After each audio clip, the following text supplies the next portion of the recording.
Mesdames, Mesdemoiselles, Messieurs, chers invités, bonsoir.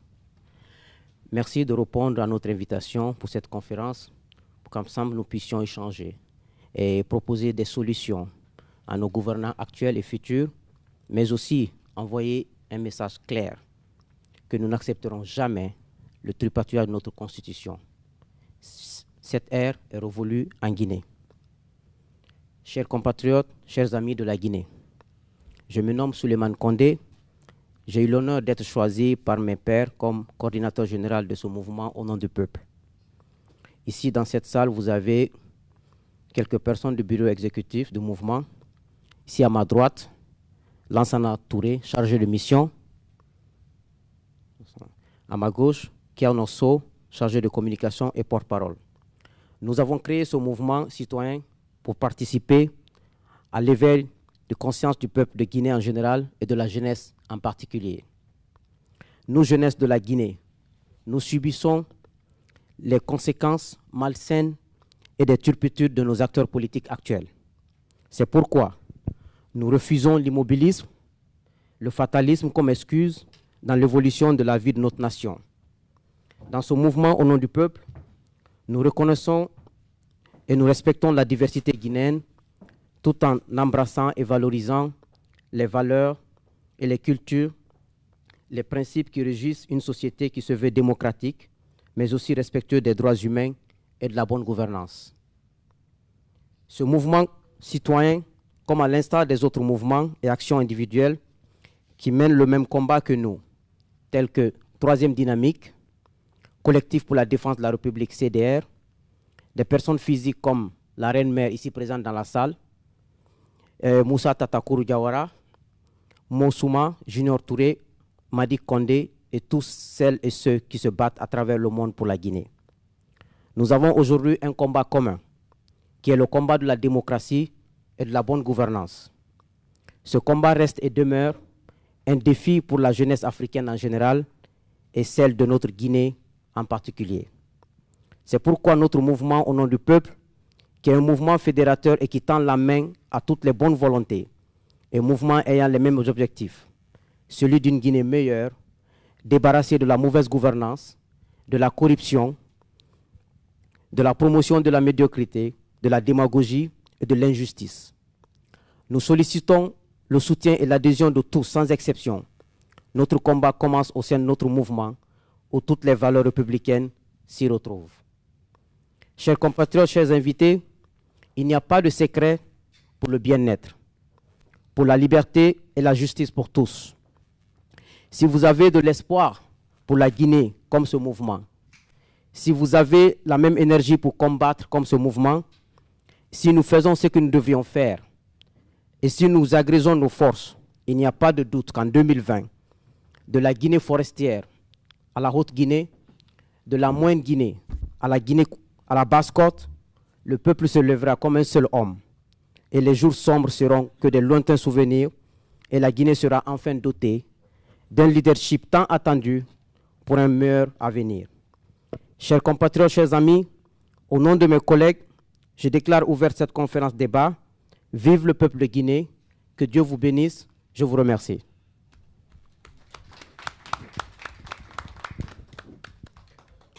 Nous allons commencer, comme ils vous ont dit tout à l'heure, nous nous battons déjà pour éviter le troisième mandat du président Alpha Condé. Nous souhaitons aujourd'hui que la Guinée se tourne vers le futur, vers ce qui lui avait été promis avant l'indépendance, parce que la Guinée a un peu raté son indépendance. Aujourd'hui, nous voulons rentrer dans la phase de construction. Nous voulons aujourd'hui que les jeunes soient impliqués dans la gouvernance de la Guinée. Nous souhaitons que les jeunes de la diaspora rentrent dans leur pays pour construire la nation guinéenne. Et pour cela, nous avons besoin de tout le monde. Nous avons besoin de vos idées. Nous avons besoin de toutes les initiatives populaires pour pouvoir construire la nation de demain. Ma présence ici aujourd'hui a deux buts. Premièrement, encourager tout l'effort qui est mené par les organisateurs de cette conférence, parce que les vidéos qui se diffusent depuis quelque temps ont leur effet, et puis donc félicitations, n'est-ce pas, pour ça. Ensuite, pour annoncer que, pour appuyer ces initiatives, il a été créé tout récemment un front pour la défense de l'ordre républicain, qui n'est pas un nouveau mouvement. C'est juste un creuset donc, pour fédérer les différents mouvements. Ce mouvement n'a même pas de leadership. En fait, c'est un hub, comme un hub d'aéroport. Chacun vient avec son mouvement, n'est-ce pas? On a juste pris l'initiative de créer une décision de fondation d'unité d'action. En fait, ça sera diffusé par la suite, puisque quand plusieurs éléments de cette dynamique contre la manipulation de la Constitution se mettront ensemble, il sera loisible de dire que ce sont des organisations illégales. Donc on a conçu en fait une formule de décision qui leur permet de travailler ensemble de façon ad hoc, et de façon orientée sur le terrain. Et en fait, ma contribution pour aujourd'hui, à part cela, c'est de faire un exposé sur l'impunité en Guinée. Parce que tout cela se fait sur fond d'impunité. Il faut savoir ce que c'est que l'impunité en Guinée. Quand on compare notre pays aux autres pays de la sous-région, c'est le seul pays où, de façon récurrente, il n'y a pratiquement pas de manifestations sans victimes. Mais il n'y a jamais eu de suite aux exactions des forces de l'ordre. On va essayer d'analyser un peu la situation de cette impunité en Guinée, en commençant par le contexte qui différencie la Guinée des autres pays. Pourquoi est-ce que c'est possible de façon aussi récurrente en Guinée, alors que dans les autres pays, effectivement, ça ne sera pas aussi facile de procéder de la même façon. La République de... Donc, mon propos commence par le contexte, en disant que la République de Guinée est caractérisée par le fait qu'elle a été créée, elle constitue une exception, et elle a été créée dans des conditions qui ont exclu les contre-pouvoirs qui existent ailleurs. Quand vous prenez le Sénégal, vous avez les mourides, les marabouts qui sont des contre-pouvoirs, qui peuvent demander des comptes au pouvoir exécutif, sur le plan traditionnel. Vous avez en Côte d'Ivoire, n'est-ce pas, les chefferies traditionnelles, qui, elles aussi, sont des relais d'une certaine résilience au niveau des populations. En Guinée, il n'y a ni l'un ni l'autre. Le pouvoir de l'État est posé directement sur les citoyens. Ça aurait pu être une très bonne chose pour moderniser l'État, si nous en avions fait un bon usage. Mais au contraire de cela, on en fait un usage qui permet à l'État, sans avoir de compte à rendre à personne, d'outrepasser ses pouvoirs et d'écraser les autres pouvoirs. Parce que, dans ce contexte également, il y a la prééminence du pouvoir exécutif sur les autres pouvoirs. Cette prééminence va se tisser sur le contexte économique. Parce que, à la différence aussi d'autres pays, notre économie n'est pas une économie agricole, où l'État a besoin d'inciter et de stimuler certaines libertés chez les citoyens pour leur permettre d'aller et de venir, de cultiver le cacao, le café, de cultiver l'arachide, ainsi de suite, pour en avoir quelques bénéfices. En Guinée, ce n'est pas le cas. C'est donc une économie minière. L'État n'a besoin de personne pour se faire son beurre. Il a juste besoin de passer des contrats avec des sociétés minières. Donc, il se passe de l'engagement citoyen. L'État a accès directement à des ressources qui sont tirées du sol en dehors de l'inclusion citoyenne, et à partir de ces ressources, il est le principal détenteur du carnet de commandes. Donc, il transforme le pouvoir économique tiré de la gestion minière pour imposer son autorité à travers les contrats que l'État est le seul à donner, parce que les prestataires dans les PME, dans le secteur privé, ne prospèrent que par des contrats consentis par l'État. Et par ce biais également, on peut étouffer qui on veut. Les gêneurs sont mis à l'écart. On les éteint économiquement et on arrive à les avoir politiquement et ils sont à la solde du pouvoir où ils crèvent. Donc, cette impunité-là va à ce niveau-là parce que personne ne peut témoigner, n'est-ce pas, de ce qu'il a pu voir sans coup férir. Je souhaiterais rebondir sur les propos de M. Keïta quand il parle de l'économie minière et que tout cela se passe de l'engagement citoyen. Quand M. Alpha Condé a été élu président de la République en 2010, il a suscité beaucoup d'espoir, non seulement pour le peuple de Guinée, mais il a aussi suscité beaucoup d'espoir au niveau des investisseurs internationaux, puisque c'est un monsieur qui avait fait 40 ans de lutte politique, il est resté longtemps en Europe, qu'il a la double nationalité, qu'il est français. Il avait été à l'époque soutenu par la France parce que la France pensait que cela allait permettre de réconcilier enfin la Guinée avec l'Europe et avec le reste du monde. Les avions pour Conakry, à l'époque, étaient pleins. Tout le monde pensait vraiment que cette fois-ci, le décollage de la Guinée allait être amorcé. Au bout d'une année, 1 an et demi, les gens ont commencé à se rendre compte que, en fait, on s'était trompé. On s'était trompé parce que le niveau de corruption a augmenté, c'est-à-dire que chaque fois, la Guinée a eu des présidents. Chaque fois, le nouveau qui arrive, il est pire que son prédécesseur. Donc, il avait parlé, par exemple, de baser sa politique économique principalement sur la sécurité alimentaire, donc sur le secteur agricole. Et en fait, on a vu que ça a été tout autre. Aujourd'hui, on est en train d'assister à un pillage systématique de la Guinée. Comment ça se passe? Aujourd'hui, nous avons quand même des sociétés minières qui respectent certaines règles, je ne vais pas les citer, mais nous avons des sociétés minières aussi qui ne respectent aucune règle. Pour vous dire la gravité aujourd'hui de ce qui se passe en Guinée, quand on voit aujourd'hui par exemple la région de Boké, on a donné les mines de Boké à des sociétés mafieuses qui aujourd'hui ne transforment absolument rien. Donc ils viennent avec des bulldozers, ils viennent avec des pelleteuses, ils prennent la terre, je dis bien la terre, ils ne prennent pas la bauxite simplement, ils prennent la terre qu'on met dans des bateaux. Dans cette terre, qu'est-ce qu'il y a? Il y a bien sûr de la bauxite, mais il y a aussi des minerais associés qui ne sont pas comptabilisés par le gouvernement guinéen. Il y a de la bonne terre, tout ça, ça part en Chine.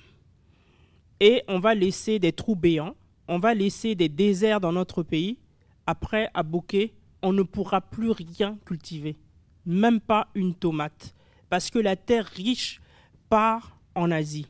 Donc les Asiatiques, finalement, ils sont gagnants de tout. Ils vont traiter là-bas la terre, ils vont récupérer la bauxite, ils vont récupérer les minerais associés, ils vont récupérer de la terre pour l'agriculture, et après la transformation, ils vont encore avoir de la terre pour faire des remblais chez eux. Est-ce que ça s'appelle aimer son pays? Je pense que non. Il est temps que les Guinéens comprennent aujourd'hui que c'est à eux de prendre leur destin en main. C'est à eux de dire qu'est-ce qu'ils veulent pour l'avenir de leur pays. Ça, personne ne le fera à votre place. C'est à vous d'être des acteurs. C'est à vous de vous mobiliser aujourd'hui pour dire trop c'est trop. On est resté, on a aujourd'hui, on va avoir 60 ans d'indépendance et je peux vous dire que la Guinée est humiliée. Humiliée, et je mets ça avec un H majuscule. Un pays qui a demandé son indépendance, qui était précurseur des indépendances, aujourd'hui, il n'a pas d'eau. Il n'y a pas d'eau potable en Guinée, alors que le pays est le château d'eau de l'Afrique occidentale. La Guinée, non seulement n'a pas d'eau, elle n'a pas d'électricité. Aujourd'hui, le système éducatif, il est complètement effondré. Avec toutes les richesses que nous avons, nous sommes pauvres. Pourquoi? Parce qu'on n'a pas éduqué notre population. On a inversé la pyramide en Guinée. Quand vous prenez un pays comme Singapour, Singapour était pauvre. Le Cameroun assurait la sécurité alimentaire du Cameroun, de Singapour. Quand vous prenez la Corée du Sud, c'est la même chose. Pourtant, tous ces pays sont devant nous. Ils sont devant nous pourquoi? Parce que leurs États ont mis de l'argent, ils ont investi massivement dans l'éducation de leur population. C'est un impératif aujourd'hui que l'éducation soit le premier chantier du prochain gouvernement qui viendra en Guinée. Les défis sont nombreux. On a parlé de l'éradication de la pauvreté, on a parlé de l'éducation, on a parlé de la justice, parce que sans justice, on ne peut pas avoir de gens qui vont venir en Guinée. L'image de notre pays est tellement négative aujourd'hui que quel que soit aujourd'hui le président de la République qui viendra, il aura beaucoup de problèmes à convaincre les gens de venir dans notre pays, tellement l'image est déplorable. Nous sommes un pays où la corruption bat son plein. Nous sommes un pays où il y a une insécurité généralisée. Quand vous allez en Guinée, la première chose qui choque les gens, c'est que tout le monde habite dans des villas avec des grillages. Tout le monde a peur. Vous avez des coupeurs de route. Vous avez des gens qui peuvent venir vous agresser chez vous. Donc ça, ce n'est pas un pays, c'est une république bananière. La République de la Guinée s'arrête à Sékou Touré. Donc il faut que ça change. Et ça, c'est vous. Nous ne sommes que des instruments. Nous ne pouvons rien faire sans vous. C'est vous aussi qui devez vous lever aujourd'hui pour dire que non, on ne veut plus de cette Guinée-là. Sauf si vous voulez rester jusqu'à la fin de votre vie à l'extérieur et que vous mettez une croix sur votre pays. Ça aussi, ça dépend de vous. Le point sur lequel moi, je vais plutôt m'attarder, pour moi, tout est question de leadership chez nous, en Afrique en général, principalement en Guinée.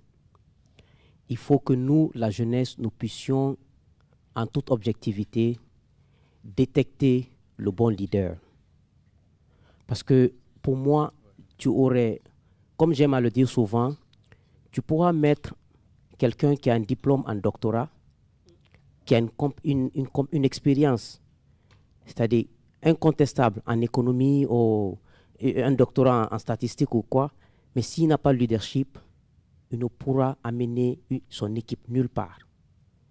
Ce problème de leadership doit être notre base. Parce que si on n'arrive pas à avoir l'analyse intelligente pour détecter un bon leader, on confiera toujours le pays à des gens qui nous feront souffrir et qui nous feront retourner en arrière. Il faut que nous ayons ça. Pour moi, c'est la base. Sans un bon leadership, moi, je n'ai pas d'espoir pour la Guinée. Je n'ai pas d'espoir parce que les plus gros diplômés guinéens ont toujours été, excusez-moi du terme, des hommes malhonnêtes. Ils sont agrégés en droit, ils ont des doctorats en droit, en économie, ils ont des doctorats je ne sais quoi, mais parce qu'ils n'ont pas de leadership, ils n'ont pas de patriotisme, d'intégrité, ils prennent leur diplôme pour en faire un matériel de destruction de la population. C'est pour cela, moi, en 2010, j'ai refusé de voter pour le deuxième tour. Parce que moi, je ne vote pas pour faire plaisir à quelqu'un. Je préfère m'abstenir, mais je ne mettrai pas mon bulletin pour quelqu'un dont je me sentirai coupable demain. Moi, je ne fais pas ça. Donc, on a un devoir, nous, la jeunesse. Parce que où je suis là, si ça ne tient qu'à moi, je lirai une femme à la tête de la Guinée en 2020. Et j'aurai une femme comme Premier ministre et dans tous les postes de responsabilité. Parce que les hommes ont montré leurs limites dans ce pays. Les hommes ont montré leur incapacité de gérer la Guinée. Ça, je le dis, je l'ai en moi. On va aussi essayer les femmes pour 50 ans aussi. Parce que depuis 58, c'est les hommes. On va essayer aussi les femmes pour 50 ans. Déjà, un leader doit avoir comme qualité de base, il faut qu'il ait la capacité de fonctionner sur le plan tactique et stratégique. C'est-à-dire pouvoir mener son équipe à un but précis. Et quand vous constatez chez nous, commencez par les leaders politiques qui deviennent des présidents après, il n'y a pas de stratégie. Ce qu'ils font comme stratégie, c'est appeler quelques membres dans les chambres ou dans les 4 murs, leur dire, allez dire à notre communauté, c'est comme ça, je mets le combat pour vous. Et en public, ils se font rassembleurs. C'est des menteurs, c'est faux. Les discours qu'on tient entre les quatre murs, ils doivent être les mêmes discours dehors. Sinon, on ne sera jamais en adéquation avec nous-mêmes. Et ça fait que le leader qu'on élira, c'est un faux leader. Parce que tout ce qu'il disait entre les quatre murs et ce qu'il va dire dehors, c'est différent. Et quand il sera assis au palais présidentiel, il fera pire. Il va faire venir les gens n'importe où, il fera n'importe quoi, il se sentira un roi. Donc, il faut qu'on puisse détecter ce genre de leader. Deuxième qualité, il faut qu'on ait un leader qui a de l'autonomie et le sens de la responsabilisation. Qu'est-ce que je veux dire par là? Un leader qui permet à son équipe de développer ses compétences. Un leader qui permet à ses hommes d'être autonomes. Parce que l'exemple chez nous, je vais toujours, parce que c'est sur la Guinée, on a des partis politiques où le chef de parti est Dieu. Il est Dieu, il décide tout. Tu ne peux pas lui dire non, on ne fait pas ça, ce n'est pas normal, on ne peut pas communiquer comme ça. Et tu ne le verras jamais dire à ces hommes qu'est-ce que vous en pensez et des bonnes idées pour qu'ils prennent ça et pour utiliser ça pour pouvoir l'utiliser à bon escient. Jamais. Un leader qui ne permet pas à ces hommes dans les partis politiques d'avoir une autonomie, d'être responsable, déjà on doit avoir peur de ce leader. Parce que déjà il n'a pas les moyens, il ne vous donne pas la liberté de vous exprimer, de proposer des idées. Parce qu'il faut laisser les gens montrer leurs compétences. Quand les gens ont leurs compétences, ça leur permet d'être plus productifs et d'être plus performants. Mais on n'a pas ça. C'est pour cela que je n'appartiendrai à aucun parti politique. Si on doit s'associer, on doit s'associer sur des principes de base bien définis. Et personne ne sera mon maître. Parce que c'est des gens qui ont échoué. Ils se transforment à chaque année ou chaque élection, ils ont de nouveaux vêtements. Et moi, je ne rentre pas dans ça. Donc, il faut que nous soyons notre propre maître. C'est ce que moi j'ai à dire à la jeunesse. La troisième qualité, il faut qu'on ait un leader authentique. Authentique, un leader qui a ses propres valeurs. Un leader qui a sa propre croyance. Quatrièmement, il faut que le leader ait de bonnes aptitudes de communication. Un leader qui ne peut pas communiquer ne peut pas résoudre une crise. Un leader qui ne peut pas communiquer ne peut pas négocier un bon contrat pour son pays. On a l'exemple. Je ne voulais pas envie de dire son nom, Alpha Condé. Il ne peut même pas dire bonjour. Excusez-moi, mais c'est ça. Je ne voulais pas dire son nom ici. Parce que quelqu'un, quand il parle, même un enfant de la 6e année en Guinée communique mieux qu'Alpha Condé. Et c'est très grave. Donc on ne peut pas continuer avec ça. Il faut qu'on ait le courage de se débarrasser des gens comme ça. Ce n'est pas de l'insolence, mais si on refuse d'aller sur de bonnes voies, c'est nous qui souffrons. Il ne souffre pas. Hein? Il est en train de s'enrichir. Il est devenu millionnaire. Son fils est millionnaire. Il ne connaît rien de la Guinée. Et nous, on continue de souffrir. Nos parents continuent de souffrir parce qu'on est complice de ça. Quand il y a une grève, quelqu'un qui ne peut pas s'asseoir avec des syndicalistes, discuter, échanger, dire « Ok, je comprends, maintenant on fait ça, il faut négocier. » Donc, un leader qui ne peut pas communiquer, qui n'a pas des aptitudes de communication, parce que c'est la communication qui permet aux gens de te comprendre. Tu communiques mieux, tu deviens sérieux devant les gens ont confiance en toi. Mais quand tu ne communiques pas, les gens parlent, tu insultes, tu fais ce que tu veux, tu es même incapable d'expliquer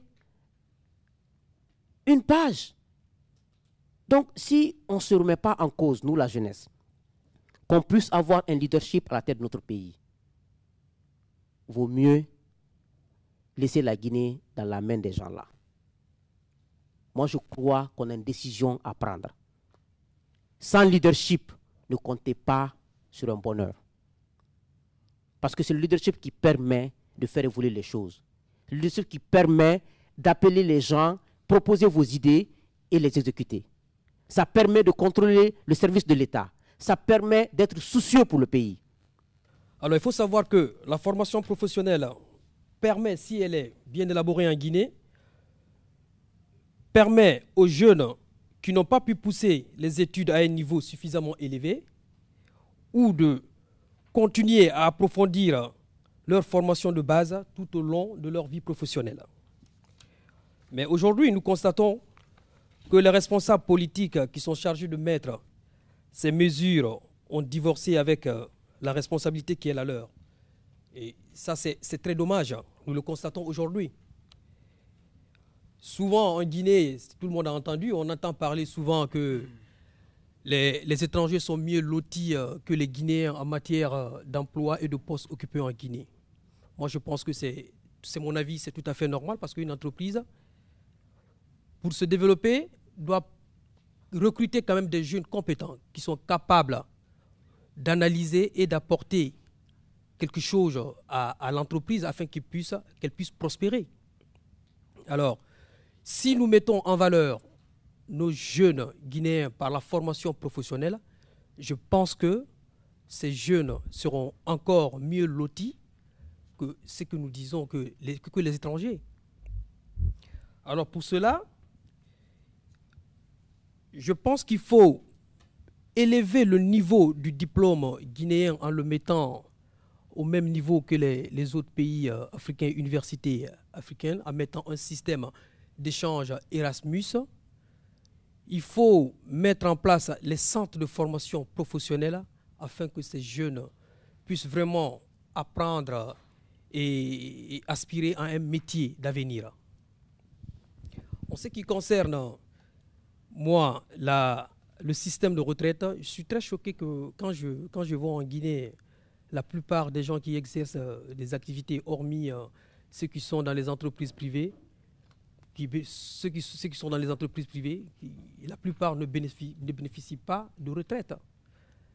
J'ai pris la fois dernière, je discutais avec un ami, j'ai pris la fois dernière un exemple sur une fourchette de base plutôt, sur les chauffeurs de taxi. Quand on prend par exemple 36 000 taxis qui roulent en Guinée à une hauteur de cotisation de 25 000 francs guinéens, quand on fait le calcul, on sait que c'est rentable. Et il faut juste mettre en place un système de communication pour leur faire comprendre que voilà, vous travaillez toute une vie, plus de 40, 50 ans, et quand vous cotisez, par exemple, je prenais la fourchette de base de 36 000 chauffeurs, quand vous cotisez 25 000 francs par mois, ça nous ramène à une somme mensuelle de 90 millions. Et quand vous le prenez par an, on cotise à la caisse de l'État plus de 1 800 000. C'est énorme, c'est important. Mais tout en expliquant à la personne qu'à la retraite, qu'il puisse bénéficier quand même de quelque chose qui lui permet de survivre. Moi, je vais essayer de revenir un peu quand même sur l'existence de notre mouvement au nom du peuple. Je pense que c'est un mouvement citoyen qui a été créé pour la jeunesse, pour essayer vraiment d'impacter positivement la Guinée. Et c'est pour les Guinéens, il faut que la jeunesse se réveille, mais bon, la preuve c'est qu'on est très nombreux aujourd'hui dans la salle. Ça commence bien. Parce que voilà, quand on appelle les gens, on est beaucoup sur Facebook, sur les réseaux sociaux, on parle beaucoup, on fait des vidéos et tout ce qui s'ensuit, mais quand il faut agir, le Guinéen est souvent derrière. Il faut se battre. C'est un combat qui nous incombe, c'est un combat qui nous revient. Et il faut qu'on essaie vraiment d'aller dans ce sens-là. Avant d'aller sur mon thème, j'avais aussi deux petites mises au point à faire. Parce que d'abord, nous n'appartenons à aucun parti politique et nous ne soutenons aucun politicien guinéen. Mais par contre, nous sommes prêts à discuter avec tous les acteurs politiques de premier plan en Guinée, parce qu'aujourd'hui, on a des acteurs de premier plan en Guinée, dont une ancienne candidate. On a besoin d'échanger avec tout le monde, aussi bien les acteurs politiques que les mouvements sociaux, que les blogueurs, pour apporter le plus qu'il faut à la Guinée. Ça, c'était la première mise au point. Le second, c'est aussi par rapport aux objectifs du mouvement. Que, voilà, vous êtes là, je pense que vous êtes là tous d'abord pour le mouvement au nom du peuple, mais pour la Guinée aussi. On est un mouvement au nom évocateur, au nom du peuple. N'est-ce pas beau? Au nom du peuple. Il faut se battre pour un peuple. On a un slogan, un combat, une nation, une victoire. Donc on se bat pour la Guinée. Dans nos objectifs, on essaye d'assainir un peu le climat politique guinéen, parce que c'est important. Aujourd'hui, on a beaucoup de politiciens. Tout le monde est devenu politicien en Guinée. Mais qu'est-ce qu'il faut apporter? Qu'est-ce qu'ils peuvent apporter à la Guinée? Donc nous essayons aujourd'hui d'essayer un peu d'impacter vraiment le climat politique en Guinée. Il ne faut pas que n'importe qui aussi se lève pour essayer de dire que voilà, je peux être président. On n'est pas dans une jungle, quoi. C'est pas permis, c'est pas parce que voilà, tout le monde a ce droit-là que n'importe qui peut se lever pour dire voilà, je suis un politicien de premier plan, j'ai mon ethnie, et voilà, si on m'attaque, c'est parce que je suis tel ou tel, et voilà, c'est parce que j'appartiens à telle ethnie, c'est pour ça qu'on ne veut pas de moi. Il faut qu'on évite cela. Et aussi, nous, on va se baser, on va essayer de faire en sorte que chaque candidat, que qui que tu sois, chaque candidat essaye quand même de convaincre les gens sur un programme politique et non sur l'ethnie. Il faut se battre, il faut essayer d'apporter un plus à la Guinée, il faut convaincre les gens sur ce que tu peux apporter demain si tu deviens président.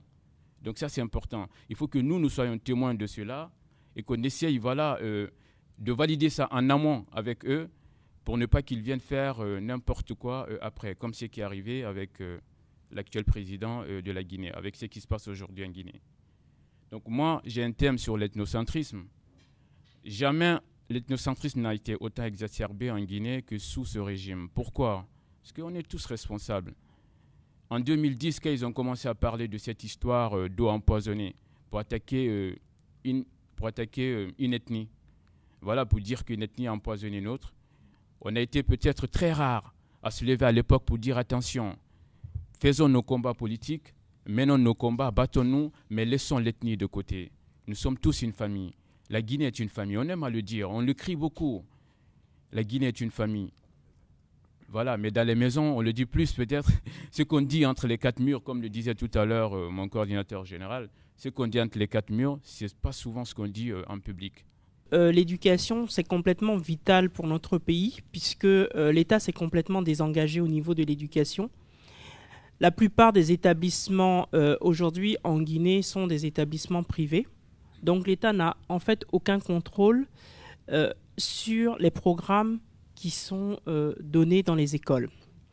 Donc l'État doit investir dans l'éducation. Mais pour cela, il y a un grand travail à faire, puisque les enseignants même sont mal formés en Guinée. Donc il faut former les enseignants qui forment les enfants, qui éduquent les enfants. Donc cela passe nécessairement par des accords de coopération avec d'autres pays qui ont des enseignants. Donc il faut absolument une refonte totale du système éducatif et cela passe déjà par la petite enfance. Ensuite, on a dit tout à l'heure que 75% de notre population est analphabète. Quand la Guinée va amorcer, parce que la Guinée ne va pas rester comme ça, la Guinée va amorcer son virage. Quand le virage va venir, il ne faudrait pas que 75% de la population soit des laissés pour compte. Parce que ça veut dire que si rien n'est fait, on va importer massivement de la main-d'œuvre qui va venir certainement de la Côte d'Ivoire, du Sénégal, du Bénin, et les Guinéens vont rester dans leur pays des gens pauvres. Donc ça, aujourd'hui, on doit y penser.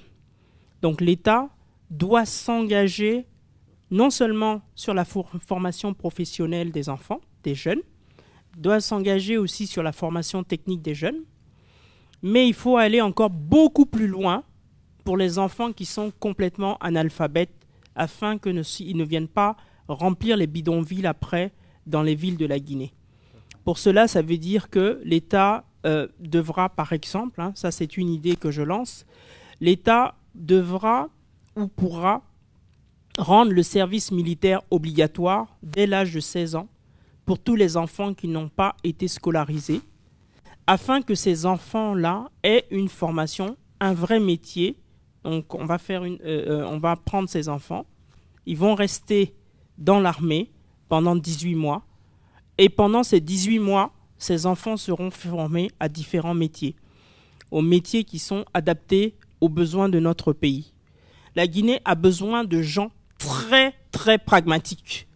C'est de ça aujourd'hui que la Guinée a besoin, de gens pragmatiques, des gens qui ont un vrai programme, un vrai programme pour développer leur pays et un programme qui tient la route, qu'on peut présenter devant des institutions, qu'on peut présenter devant des investisseurs. La Guinée a besoin de personnes qui vont convaincre aujourd'hui des investisseurs de dire oui, aujourd'hui vous pouvez venir investir dans notre pays en toute sécurité. Après, le reste viendra.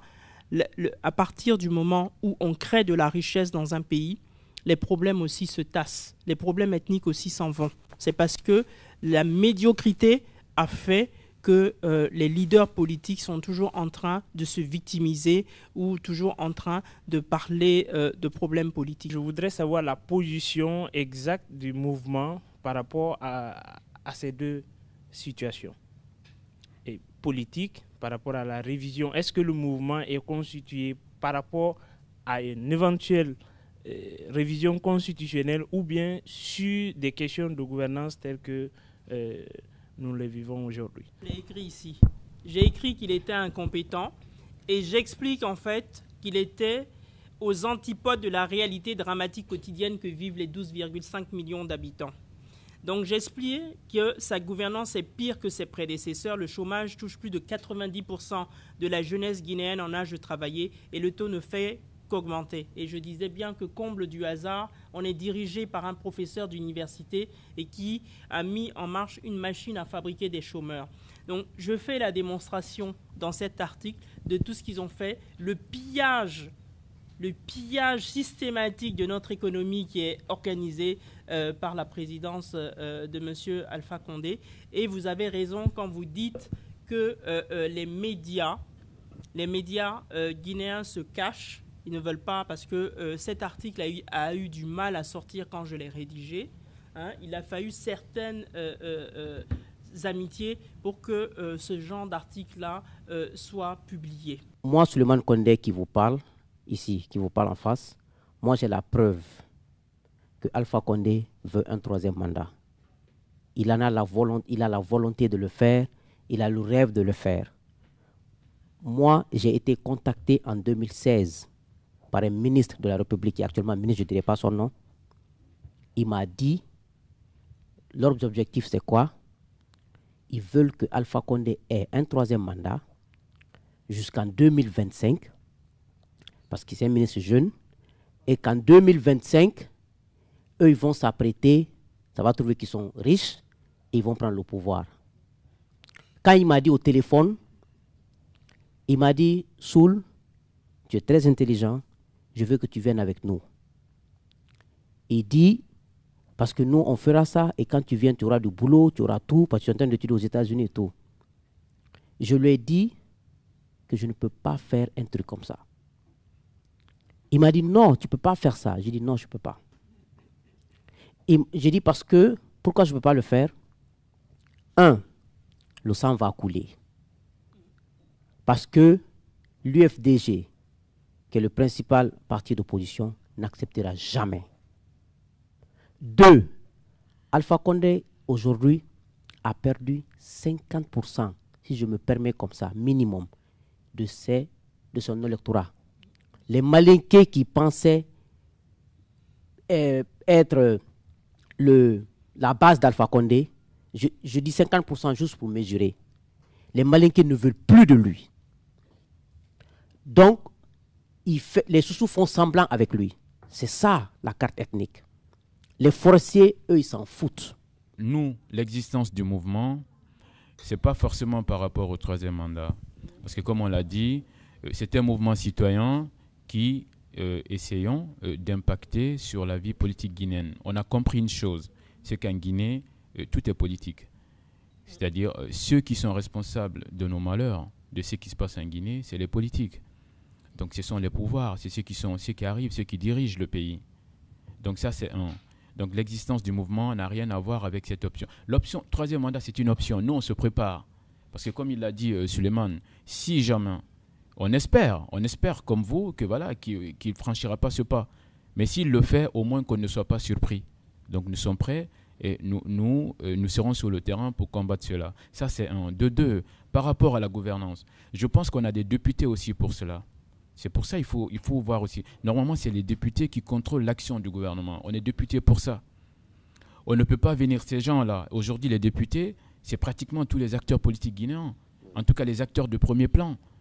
Qu'est-ce qu'ils apportent, qu'est-ce qu'ils disent? C'est à eux de dénoncer plus aussi. Ils connaissent mieux l'action politique du gouvernement que nous autres. Mais nous nous intéressons. Si nous réussissons en 2020, le pouvoir qui viendra justement, on fera l'audit. Pour une fois, on imposera à ce gouvernement qui sera là, justement de faire l'audit de toutes les gestions antérieures, pas que de Alpha, de toutes les gestions antérieures. Parce que nous voulons une Guinée propre pour partir sur une bonne base. Je vais dans le même sens, en fait. Si, disons que ça ne sert à rien de dormir sur nos lauriers pour se laisser surprendre au virage de 2018 ou 2019. Il vaut mieux anticiper. Et par rapport aux coordinations, en fait, les coordinations ne sont pas des contre-pouvoirs, à la différence des confréries au Sénégal et des chefs traditionnels en Côte d'Ivoire. C'est des structures qui sont créées de façon circonstancielles, qui sont des courroies de transmission opportunistes du pouvoir. C'est la différence essentielle. Et elles n'ont pas de légitimité traditionnelle. Généralement, c'est des anciens fonctionnaires à la retraite qui se sont recyclés comme ça, n'est-ce pas, qui ont trouvé là un moyen d'entrer dans la manipulation ethnique. C'est d'ailleurs des facteurs de division en Guinée, à la différence de ce que peuvent être les confréries au Sénégal et les pouvoirs traditionnels, les chefferies traditionnelles dans les autres pays, comme au Ghana et en Côte d'Ivoire. Les gens qui vous disent Alpha ne se présente pas, c'est une façon de vous aveugler. C'est une façon de vous faire oublier sur le troisième mandat. Les déplacements que Alpha Condé fait, ce n'est pas aller chercher les partenaires, mais c'est d'aller se protéger lui-même. C'est d'aller chercher les relations pour lui-même pour le troisième mandat. Donc, s'il vous plaît, moi, je ne suis pas politicien. Je ne suis pas contre Alpha Condé, mais je suis contre quelqu'un qui vient manipuler la Guinée. Donc, donnons-nous la main pour que tous ensemble, on puisse avancer.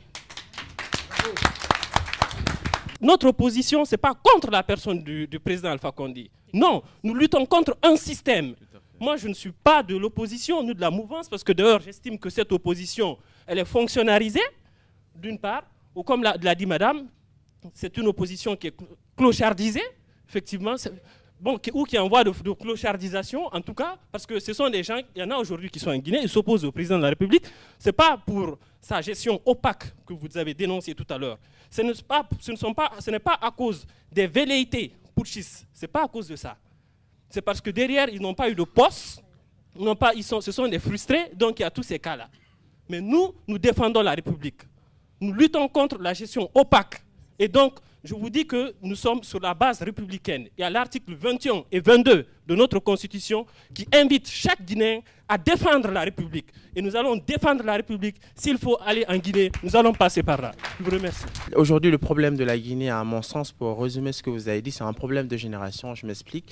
C'est un problème de clan. Nous remarquons que depuis 20 à 25 ans, c'est les mêmes personnes qui sont au pouvoir.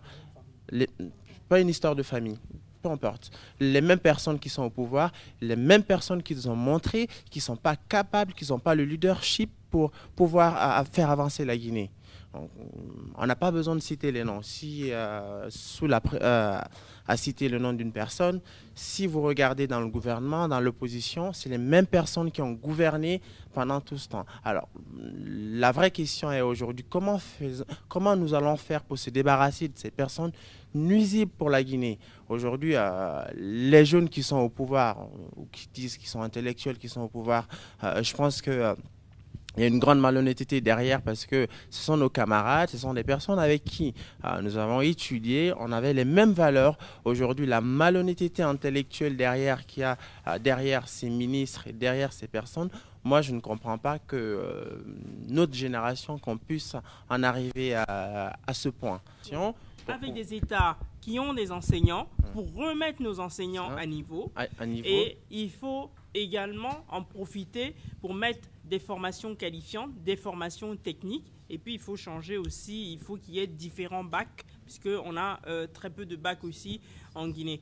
Donc, tout ça, ça demande de l'argent. Il faut trouver cet argent. Cet argent, il se trouve, je ne sais pas si on aura l'occasion de parler comment on va faire pour trouver l'argent pour financer et le système éducatif et le système de santé, parce que ça, ce ne sont pas les étrangers qui vont venir faire ça à notre place, c'est aux Guinéens de trouver les ressources en interne pour financer l'éducation, la santé, le système de retraite, en fait tout ce qui est social. Tout ce qui est social. J'ai 2 points à aborder rapidement pour y aller. Le troisième ou quatrième dernier point que je vais aborder, à ce qui vous concerne. Moi, j'ai suivi les élections. Personnellement, j'étais dans la même position que Soul. Je n'ai pas voté parce que mes convictions n'étaient pas représentées. En ce qui vous concerne, vous avez cette capacité à fédérer les gens autour de toi. Comme le dirait tout à l'heure la reine, soyez sûr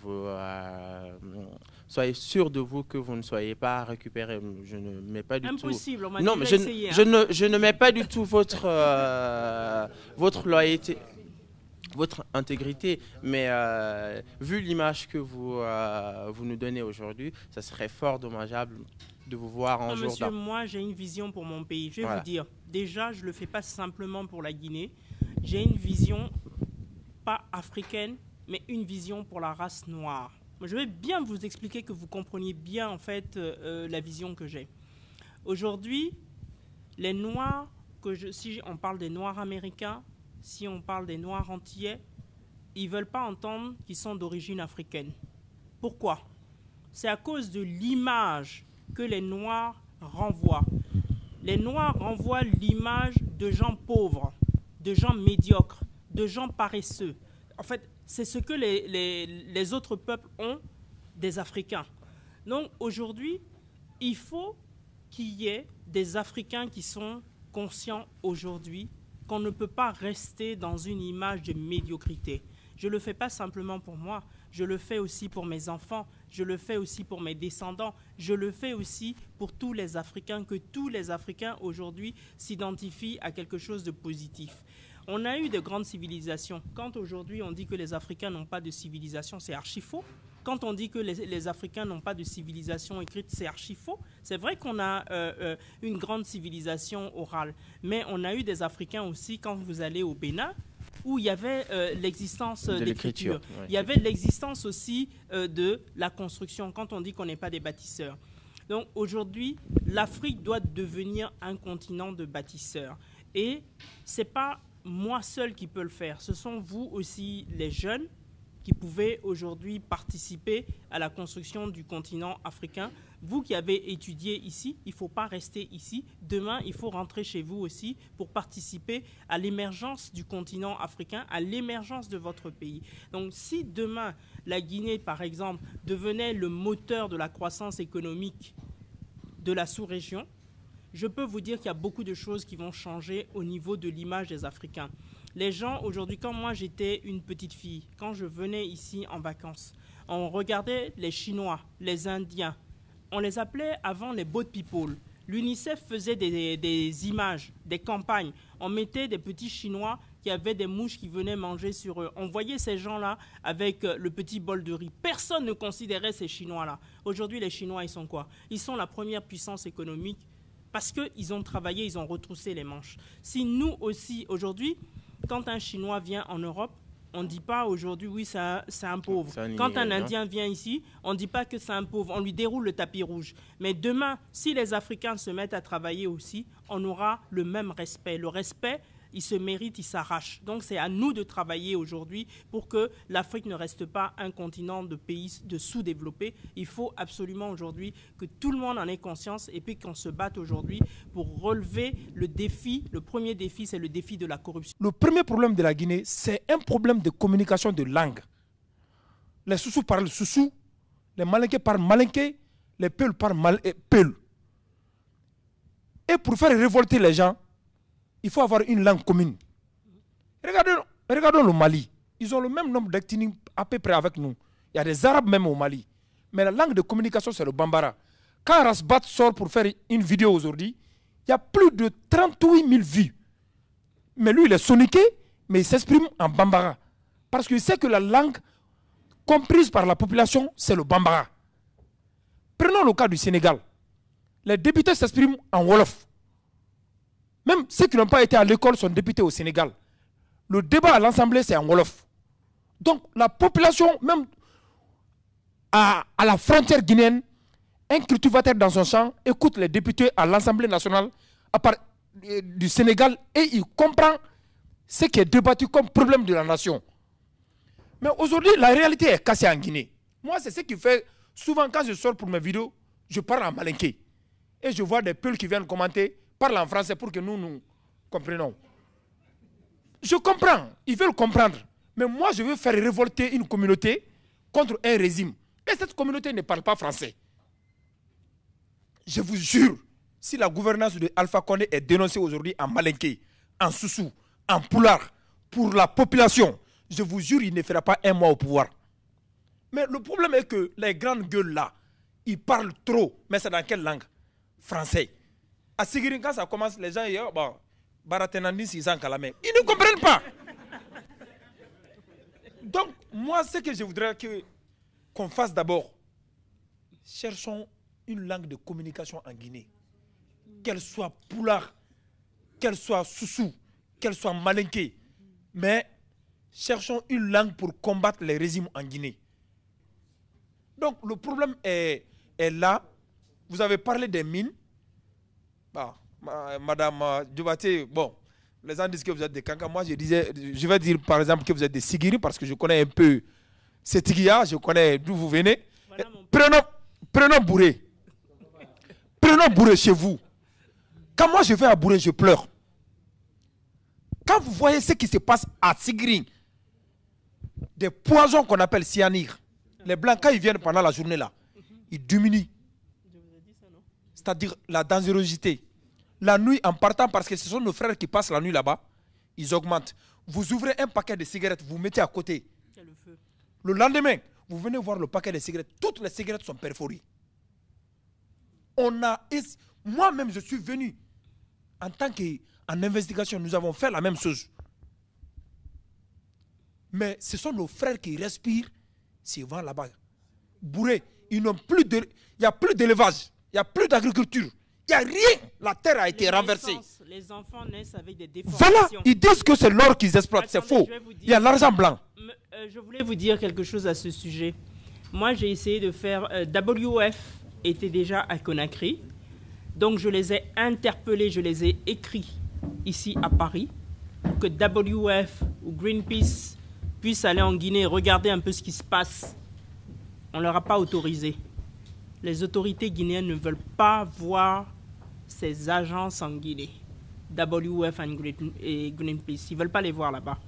Parce que ça leur permet de faire tout ce qu'ils ont envie de faire. Parce que vous parlez, là on parle de Sigiri, mais il faut savoir que c'est partout. Même dans des endroits à Kindia où on est en train d'exploiter le diamant. Partout, dans toute la Guinée, c'est comme ça. À l'Abbé, on exploite le granit, c'est pareil. On met de la dynamite. On fait fuir tous les animaux, c'est pareil. Vous regardez en Basse-Côte, tout ce qui a été fait aujourd'hui au niveau de Bokeh, ça a une incidence directe sur le climat. Je ne parle même pas de l'incidence où il n'y a plus de trucs, mais sur le climat. Aujourd'hui, quand vous allez à Conakry, l'air est irrespirable. Les températures ont monté de 5-6 degrés, alors qu'on parle à l'échelle mondiale de 1 ou 2 degrés, les conséquences déjà que ça. Mais à Conakry, les températures ont monté de 5 ou 6 degrés, pour vous dire l'impact que ça a. Et je crois que M. Keïta a dit tout à l'heure que l'impact ne va pas rester simplement en Guinée, mais c'est toute la sous-région, c'est-à-dire les pays environnants, qui vont aussi avoir des problèmes. On oublie de dire aussi aux Guinéens, tous les gens de Bokeh, là, qui vont avoir des problèmes respiratoires. Ils vont tous avoir des maladies respiratoires. Donc, tout ça, c'est pas dit, c'est pour vous dire à quel point ce gouvernement s'en fiche des Guinéens. Ils sont en train de piller littéralement la Guinée et puis venir mettre leur argent en Europe, aux États-Unis, au Maroc, au Sénégal, en Côte d'Ivoire. Ils s'en foutent des Guinéens. Donc, quelqu'un a parlé tout à l'heure. 2020, je pense que c'est long. 2020, c'est encore long. Ils ont le temps encore de faire des dégâts. Donc, je pense qu'il y a des mesures qui s'imposent. Si on est conscient, moi j'ai été la première à parler de la destitution du président Alpha Condé. J'ai parlé de ça avec tous les leaders de l'opposition. Quand j'ai parlé de la destitution, tout le monde a fait comme ça. J'ai dit qu'on devait destituer le président de la République. Il y a des députés aujourd'hui qui siègent à l'Assemblée nationale. S'ils font leur travail, ils savent ce qui se passe dans le pays. C'est à eux qu'il incombe de lancer une procédure de destitution du président de la République. Pour répondre à ta question par rapport à la communication en Guinée, je pense qu'il y a les moyens de communication qui sont mis en place. On voit souvent Kibaro qui donne des nouvelles dans différentes langues nationales. Mais le seul problème est que Kibaro aujourd'hui est monopolisé, la radio, télévision guinéenne est monopolisée par l'État, est gérée par l'État guinéen, par Sékou Touréa. Il faut le dire. Donc eux, ils ne peuvent pas véhiculer les messages qu'il faut. Ils disent ce que le président et ses acolytes veulent entendre. Et ce qui est dommage. Voilà. Sinon, il y a des moyens de communication ici, Kibaro, qui est très intéressant parce que Kibaro véhicule toutes les informations dans différentes langues nationales. J'appartiens à bon nombre de mouvements, comme ce que vous venez de créer. Qu'est-ce que vous avez comme arme face aux dinosaures? Parce que nous, on a beaucoup essayé, on est dans des mouvements, on a fait beaucoup de choses. Moussa a présenté tout de suite, comment on appelle ça, nos actions au sein du comité contre l'impunité. On a une banque de données, on a toutes les adresses des ministres en fait qui ont des parents ici. Nous avons beaucoup de données, mais il est difficile de passer aux actions concrètes. Ma question est la suivante. Quelle arme avez-vous face aux dinosaures qui est le pouvoir en place? Deuxièmement, comment pouvons-nous vous aider? Parce que nous voulons que les lignes bougent. C'est ça l'objectif et c'est ça ma question. Merci. La constante, pour qu'il y ait changement, il faut une unification des mouvements, comme elle le disait tantôt. Si on a réussi à... Les forces vives, dans le temps, ont réussi à poser des actes positifs, c'est parce que tous les partis ont laissé une part de leur, comment dirais-je, de leur pouvoir pour le bien commun. Et c'est comme ça que des actes ont pu être posés. Ça, c'est une chose. Une deuxième chose, c'est l'intitulé de la conférence d'aujourd'hui, c'est l'état des lieux et perspectives. L'état des lieux est vite fait. Nous serions tous d'accord sur les manquements graves qu'il y a en Guinée. Je viens de rentrer il y a 2 semaines. Mais chaque fois qu'on y va, on a l'impression que hier c'était mieux qu'aujourd'hui. Bon, tout fout le camp. Ce qu'il faut, il ne faut pas un vide juridique. Laissons les juristes au premier plan. Moi, j'en suis pas. Et ils connaissent mieux cette matière. Mais seulement, nous devons faire avec ce qu'on a. Ce qu'on a, c'est la Constitution de 2010. Aussi imparfaite qu'elle puisse être, nous nous sommes battus pour l'avoir. Et il y a 2 ou 3 points qui ne vont pas, comme les candidatures individuelles à la présidentielle qui ne sont pas autorisées. Pourtant, le problème avait été posé à l'époque. Mais les partis politiques n'avaient pas intérêt à ce que cela se fasse. Ils ont fait bloc. À chaque fois, il faut se rendre à l'évidence. Ils font bloc. En Guinée, ce qui pose problème, c'est qu'on fait des arrangements, des petits arrangements entre copains sur le dos de la Constitution. Souvent, les lois sont très claires. Mais je vais être d'accord avec vous parce que vous prenez une décision qui me favorise. Et ainsi de suite. Donc, il faut qu'on fasse avec l'existant. Et moi, je n'ai pas de doute là-dessus sur la Constitution. Hein. Elle est très claire. Je ne suis pas le seul. Mais il faut commencer à réfléchir sur les pièges éventuels, le contournement de cette Constitution. On va vouloir faire comprendre aux gens que, parce qu'on commence à jeter le bébé avec l'eau du bain, c'est-à-dire on a prêté serment par 2 fois sur une constitution aussi imparfaite qu'elle puisse l'être, et aujourd'hui on dit qu'elle est illégale. Donc il y a un problème quelque part. Le problème, c'est qu'il faut faire comprendre aux gens, aux populations, que si on revient là-dessus, c'est qu'il y a parjure. Il ne faut pas. On va faire comprendre aux gens qu'il faut voter pour que la Constitution soit adoptée de manière, comment ils disent ça, légitime, légale, par un référendum.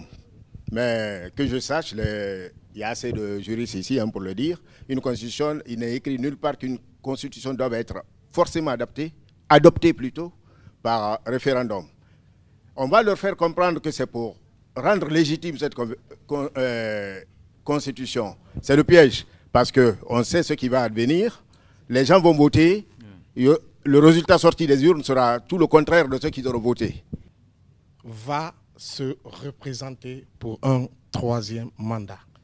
Que les Guinéens le veulent ou pas, parce qu'il a deux plans, je vais vous les expliquer, parce que les gens vont penser qu'il va parler va modifier la Constitution, parce que c'est dangereux pour lui.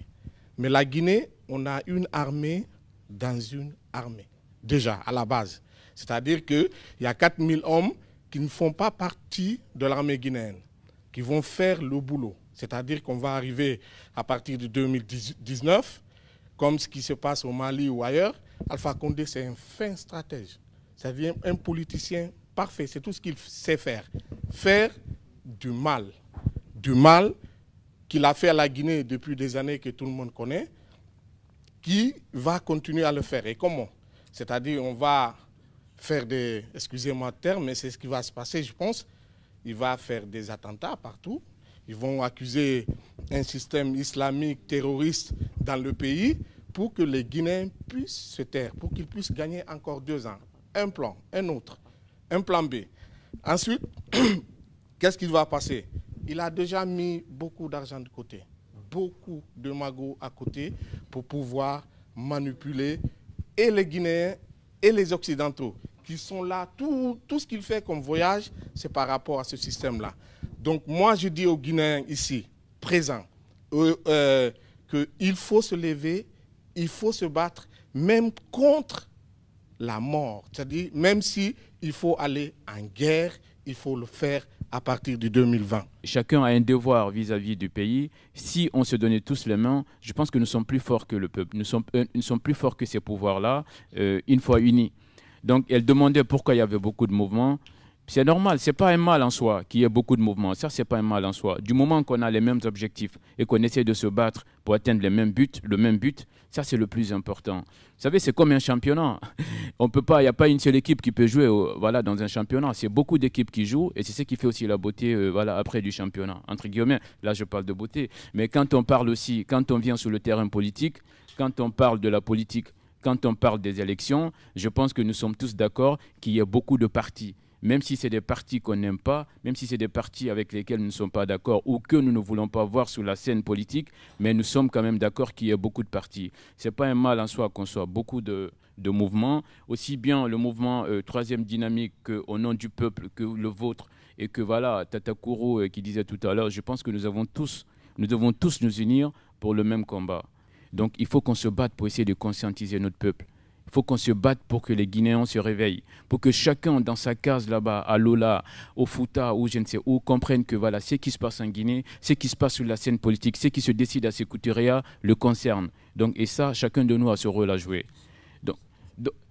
Donc on aura des conférences comme ça à tenir, on aura des marches à faire s'il le faut, on aura des protestations à faire. Et vous aussi, de votre côté, nous, on a eu cette ouverture d'inviter aujourd'hui beaucoup de mouvements qui sont présents. Et je pense que ce sera réciproque, j'espère que ce sera réciproque de votre côté. En tout cas, nous ne manquerons pas d'être présents. Et partout, on parlera de la Guinée et partout, il faut agir pour la Guinée.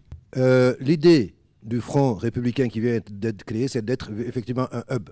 Il n'y a pas de leader au niveau du Front républicain. Il y a l'exigence d'agir au niveau citoyen.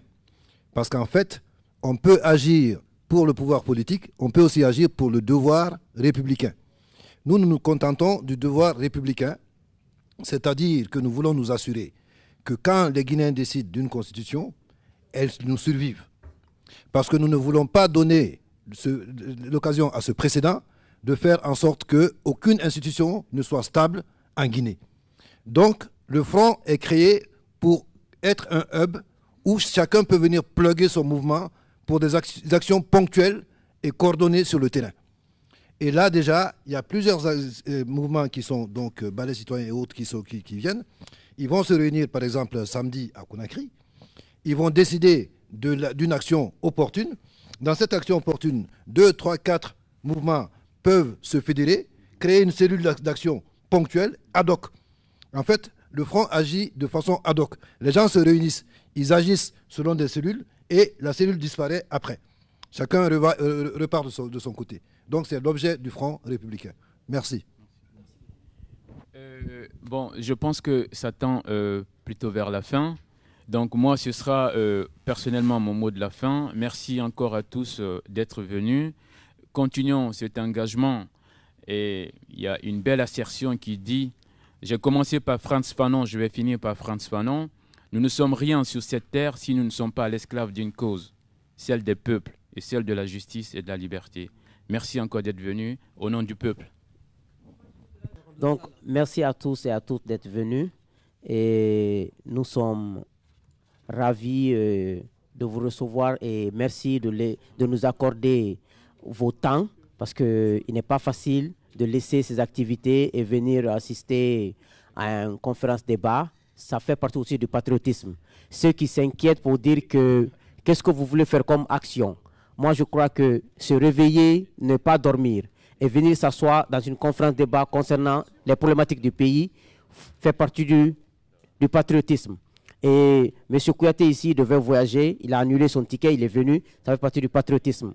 Le patriotisme n'est pas seulement prendre les armes, aller combattre les autres ou faire autre chose. Moi, je crois que le fait même de se déplacer, la reine-mère de quitter la Hollande, d'autres de quitter la Belgique, de venir ici et quitter Orly et tout ça, Orléans et venir, je crois que c'est du patriotisme. Le patriotisme, on peut le manifester à n'importe quelle manière. Et on n'est pas obligé, parce que les gens pensent que le patriotisme, qu'il faut prendre parfois les armes et se battre et tout. Moi, je pense que tous qui sont là aujourd'hui, même le fait d'être là pour 5 minutes, ça fait partie d'un combat patriotisme. Parce que vous êtes inquiet pour le pays. Si vous n'êtes pas inquiet, vous n'allez pas venir. Vous allez vous asseoir chez vous. Il y a plein de gens qui sont restés chez eux. Donc, merci infiniment. Ce que je peux dire, comme on est des... C'est vrai qu'il y a des Blancs entre nous, mais en tant qu'Africains, nous allons faire des doigts. C'est comme ça que Dieu vous bénisse, que Dieu vous récompense pour vos efforts et que Allah nous assiste tous et qu'on puisse avoir tous la santé, parce que c'est la santé qui nous permet de venir nous asseoir ici pour discuter. C'est la santé qui nous permet de dire qu'on n'acceptera pas, qu'on acceptera et que ensemble nous puissions réussir notre mission, qui est une mission noble, qui n'est autre chose que défendre les sans-voix. Parce qu'aujourd'hui, on a l'opportunité de venir s'asseoir ici, de discuter. Ceux qui sont en Guinée ont peur, parce qu'ils ont peur des représailles. Et nous, on a cette chance. Et que Dieu puisse nous protéger de plus. Et je vous remercie.